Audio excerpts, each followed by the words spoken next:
भाभी जी, वो मूर्ति बनाते समय यदि पत्थर टूट जाए तो दूसरा पत्थर लाया जा सकता है और मूर्ति बनाई जा सकती है। चित्र बनाते समय यदि रंग के धब्बे पड़ जाएं या कि कागज फट जाए तो दूसरा कागज लाया जा सकता है।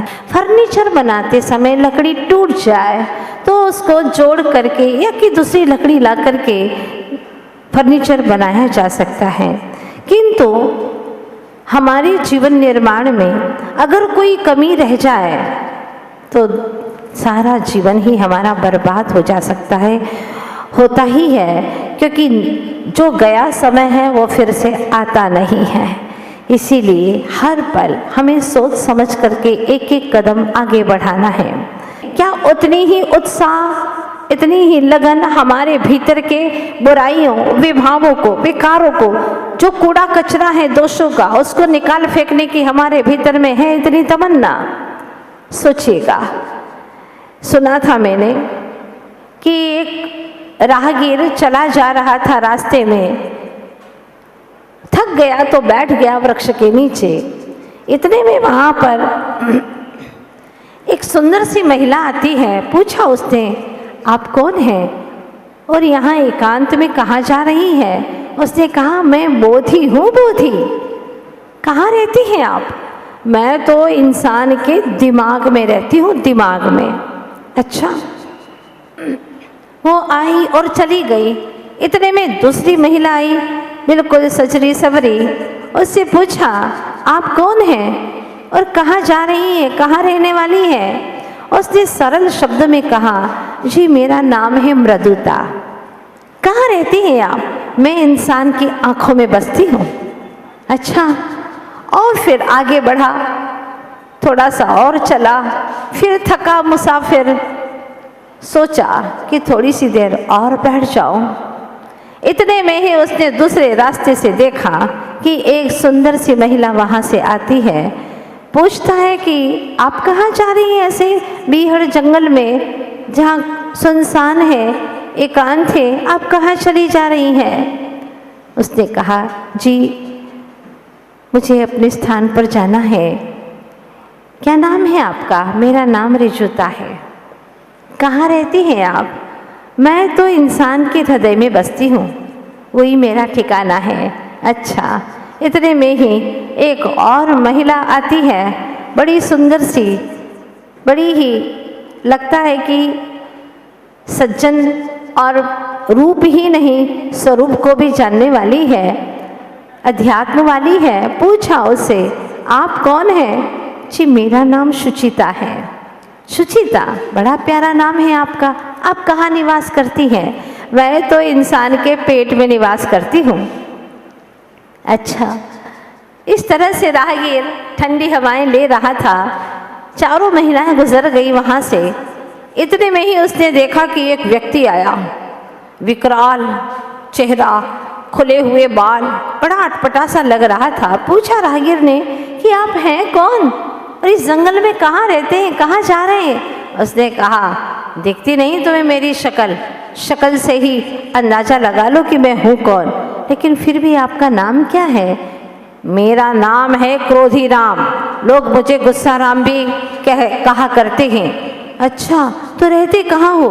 मैं इंसान के दिमाग में रहता हूँ, दिमाग में। लेकिन दिमाग में तो अभी एक महिला आई थी, वो कहती है कि मैं इंसान के दिमाग में रहती हूँ, मेरा नाम बोधी है, और आप कह रहे हैं कि मैं भी इंसान के दिमाग में रहता हूँ। ऐसा दोनों कैसे रह सकते हैं? वो स्त्री है, आप पुरुष हैं, आप कैसे रह सकते एक साथ? उसने कहा, तुम्हें मालूम नहीं है, जब मैं आता हूँ ना गुस्सा राम, जब गुस्सा राम दिमाग में आता है तो बोधी तो फुर्र करके उड़ करके चली जाती है। हाँ। वो बात समझने लगा कि इतने में ही दूसरा व्यक्ति आया।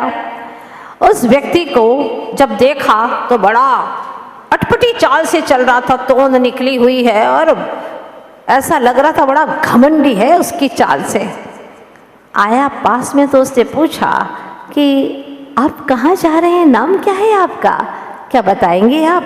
उसने कहा, दिखता नहीं है मेरी चाल ढाल से, मैं हूँ गुमान चंद, हूँ गुमान चंद। अच्छा, नाम तो बड़ा पुराना सा लगता है आपका गुमान चंद। गु निकाल दो तो मान चंद ही रह जाता है। कहाँ रहते हैं आप? मैं इंसान की आंखों में बसता हूँ, आंखों में, लेकिन आंखों में तो मृदुता नाम की नारी बसती है। आप कैसे? तुम्हें मालूम कहाँ है? जब मैं जाता हूँ ना गुमान चंद, तो वहां पर मृदुता तो रह ही नहीं सकती है, मेरे सामने बिल्कुल नहीं रह सकती। हाँ, ऐसा है मेरा तेवर। वो समझने लगा। अब थोड़ी सी देर और बैठा तो उसने तीसरा व्यक्ति आता हुआ देखा। बड़ा ही अजीब तरह का, दिखता कुछ और है और करता कुछ और है, बड़ा अटपटा है। पूछा उससे कि आपका नाम क्या है? मेरा नाम है धोखाचंद। धोखाचंद है, बड़ा अजीब सा नाम है। अरे अजीब क्या, वही दुनिया जो करती है वही तो मेरा नाम है। सब धो धो करके खा रही है, बार बार धोखा खा रही है। मैं तो रहता हूँ इंसान के हृदय में। हृदय में? हृदय में तो ऋजुता बसती है, आप कहाँ से भला रहेंगे? अरे मैं आ जाऊँ ना तो ऋजुता तो वहाँ पर दिख ही नहीं सकती आसपास में। हाँ, इतनी डरती है मुझसे। अच्छा, ऐसा हूँ मैं धोखाचंद। थोड़ी सी देर में एक और चौथा व्यक्ति आया। पूछा उससे, जी आपका नाम क्या है? मैं लोभचंद हूँ, लोभचंद। हाँ, रहते कहाँ हैं आप? मैं तो इंसान के पेट में रहता हूँ, जो मिले हजम, लाओ लाओ लाओ। लाला लाला जी भी कहते हैं हमें, कभी मना तो कहता ही नहीं हूँ। और का कोई छोर नहीं। वासना मुझ में इतनी है कि वासना वास ही नहीं, ठहराव ही नहीं। आपको कितना मिले तो आपकी इच्छा पूरी हो जाए, ठहराव हो जाए, तृप्त हो जाए? बताइए ना, कोई तृप्ति नहीं। वो कहता मेरा नाम है लोभचंद। लेकिन आप कहते हो पेट में रहते हैं, पेट में तो सुचिता रहती है। अरे सुचिता रहेगी कहाँ से? ये लोभचंद जाएगा ना तो सुचिता तो गायब भी हो जाएगी वहाँ से। ऐसा हूँ मैं लोभचंद। बात आपको समझ में आ रही है ना? 4 धर्म जो विगत 3 दिन जो आप लोगों ने सुना और आज है चौथा दिन। शुचिता नहीं आ सकती, पवित्रता नहीं आ सकती जब तक लोभ लालच है। लोभ लालच के वशीभूत होकर के यह जीव पता नहीं कितने कितने काम कर लेता है। दुर्योधन की सत्ता के लोभ में शकुनी जैसी माया बसती है, और केकई के लोभ में मंथरा जैसी माया निवास करती है। आज हम देख रहे हैं कितने डॉक्टर्स लोभी हो गए, बिना काम के ऑपरेशन कर रहे हैं, पैसा चाहिए, बिना काम के अनाप शनाप दवाइयाँ मेडिसिन लिख रहे हैं, खाना ही पड़ेगी, ये टेस्ट करना वो टेस्ट करना, आपको जांच करानी ही पड़ेगी, क्योंकि कमीशन जो बंधा हुआ है उससे पेट नहीं पेटियाँ भरी जाती है। हाँ, ऑपरेशन बढ़ रहे हैं। व्यापारियों को देखो, जहाँ तहाँ वो सब अपने अपने मिलावट करने में लगे हुए हैं। प्योर में डालडा मिला दो, बहुत सारी चीजें बताने की जरूरत ही नहीं है, और इनकी मिलावट चली जा रही है। अधिकारी को देखो, अधिकांश जगह भ्रष्टाचार बढ़ा रहे हैं। नेताओं को देखो, अपने लोभ के पीछे देश को बेच रहे हैं, विनाश के कगार पर अपने देश को रख दिया है। कुमारियों को देखो, आग में झुलस रही हैं, भ्रूण हत्याएं हो रही हैं, घोटाले हो रहे हैं, मर्डर केस हो रहे हैं, क्या क्या नहीं हो रहा आज देश के अंदर। क्यों? लोभ के कारण। ये लोभ भी 3 तरह का मुख्य रूप से होता है, वैसे तो 4 है ही, अनंतानुबंधी लोभ, अप्रत्याख्यान, प्रत्याख्यान और संज्वलन। लेकिन इच्छा, आशाएं और चाहिए तो पुत्र की ऐषणा है, वित्त की ऐषणा है, वित्त यानी धन की ऐषणा है, और लोकेषणा है, मेरी प्रसिद्धि हो, मेरी किस तरह से ख्याति बढ़े, उसके लिए व्यक्ति न जाने क्या क्या कार्य करता चला जा रहा है। आचार्य भगवान कहते आज तक तूने क्या नहीं पाया। अनंत के इतिहास को देखे तो तूने हर चीज को हासिल कर लिया है, लेकिन उसमें तेरी तृप्ति हुई ही नहीं, क्योंकि विनाशिक वस्तुओं में कभी भी तृप्ति होने वाली ही नहीं है। एक बार राजा ने राजपुरुष के चयन की घोषणा की, राजपुरुष की मुझे चयन करना है और इसके लिए घोषणा की, और घोषणा करके उसने क्या किया, एक सुंदर सी वाटिका बनाई। उस वाटिका में तरह तरह की वस्तुएं रख दी, हीरा मोती माणिक सोना चांदी, भगवान की मूर्ति, कपड़े बर्तन, जो भी चीजें एक से एक आइटम आकर्षक वस्तुएं रखी, और फिर घोषणा करवा दी कि जो भी व्यक्ति श्रेष्ठ से श्रेष्ठ मेरे पास में पदार्थ को लेकर के आएगा, जो श्रेष्ठतम लेकर के आएगा, उसे मैं राजपुरुष का चयन करूंगा। अब सभी लोगों ने देखा, दृष्टि सबकी कहाँ थी, वस्तुओं के ऊपर। वस्तुएं दिख रही थी, वस्तुओं की तरफ देखा। सब लोगों ने अपनी अपनी दृष्टि से देखा। कोई हीरा लेकर के गया, कोई सोना लेकर के गया, कोई बुक लेकर के गया, तो कोई ईश्वर की मूर्ति लेकर के गया। इस तरह से जिसको जो समझ में आया वो लेकर के गया। लेकिन एक व्यक्ति ऐसा था, वो अहमदाबाद का ही था, बड़ा ही समझदार, बहुत ही बुद्धिमान विद्वान।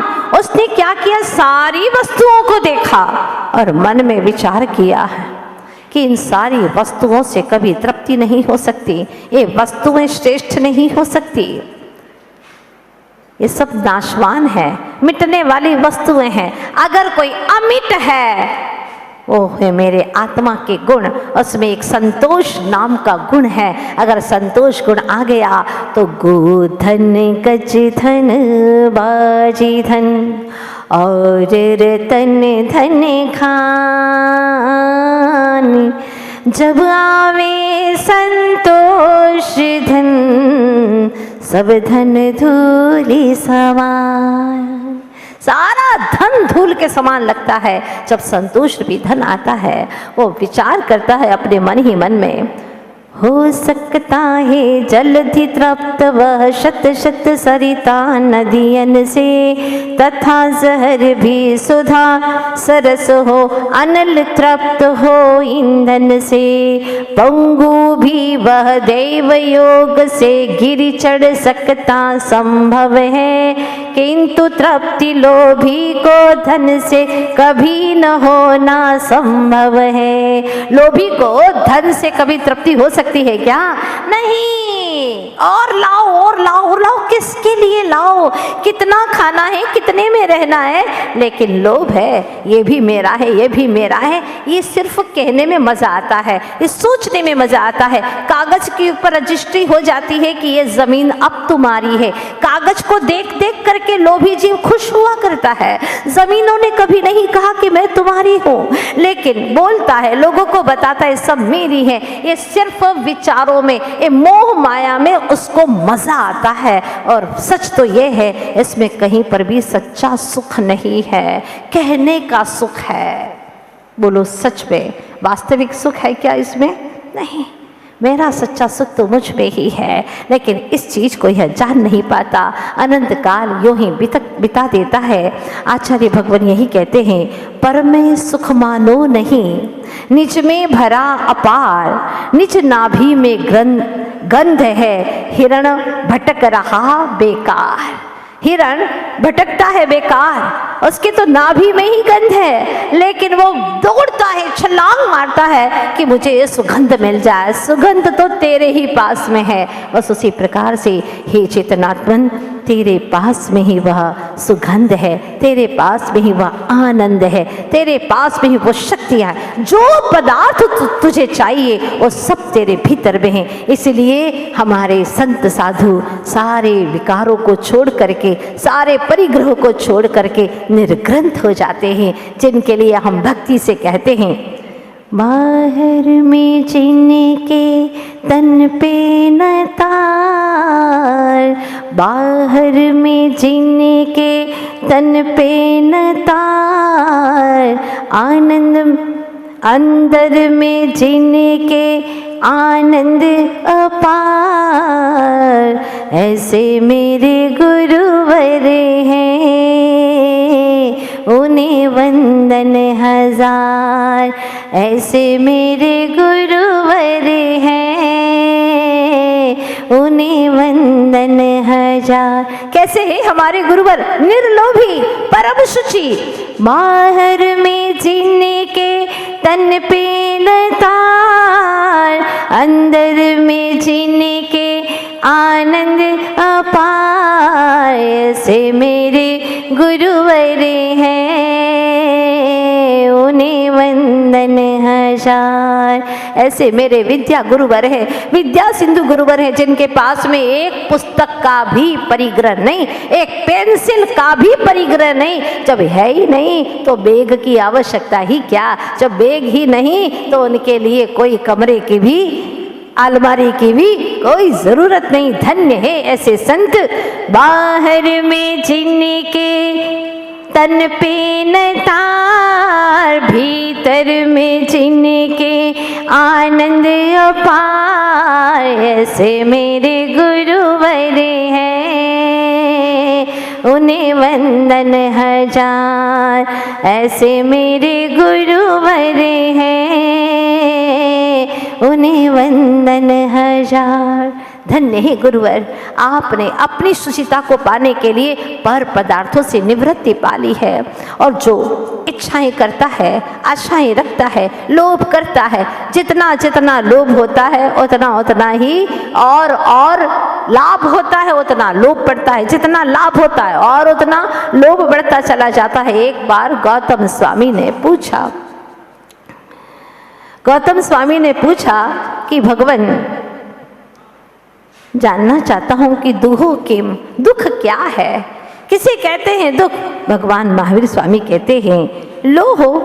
बस इतना सा जवाब दिया, लोभ ही तो परम दुख है, क्योंकि लोभ से मायाचारी करता है और मायाचारी में सफल हो जाए उसको मान आता है। देखा क्या मैंने यहाँ से गुजरा वहाँ निकला, ऐसा मैंने छल कपट किया और सफल हो गया। घमंड आता है, मान आता है, और अगर मान का पोषण नहीं होता है तो उसको फिर क्रोध आ जाता है। इसीलिए भविष्य में जो ये चाहिए वो चाहिए, लोभ के अंदर यह जीव और लाभ चाहता है, शुभ परिणाम तो करता नहीं और लाभ चाहता है। जबकि घर के बाहर आप लोग सबसे पहले लिखते हैं शुभ, फिर इसके बाद में लाभ। शुभ परिणाम रखोगे तो आत्म लाभ अवश्य होगा, लेकिन शुभ परिणाम करता नहीं, मोह माया के वशीभूत होकर के और की चाह करता है। कुंद स्वामी समय सार ग्रंथ राज में लिखते हैं कि हे चेतन आत्माओं, एदम मिरदोणिच्चम संतुष्टो होदिनिच्छ मेदम्मी, एदेन होदिति तो सोहो हदयोत्तमं सुखम। हे भव्य जीवो, एदम मिरदोणिच्चम, यहीं पर रत हो जाओ, नित्य ही यहीं पर अपने उपयोग को अपने ही भीतर में ठहरा दो। संतुष्ट हो निच में तमी, संतुष्टि होगी तो तुम्हें अपने भीतर में ही होगी। ए दीन हो दितित्तो, क्या बात कही है, निर्लोभी होने के लिए बहुत गजब की गाथा दी है। ए दीन हो दितित्तो, यहीं पर ही तू तृप्त होने वाला है। जिसने अंतर्मुख दृष्टि की है वो तृप्त हो गए, और जो बहिर्मुखी दृष्टि कर रहे हैं वे आज तक अतृप्त हैं।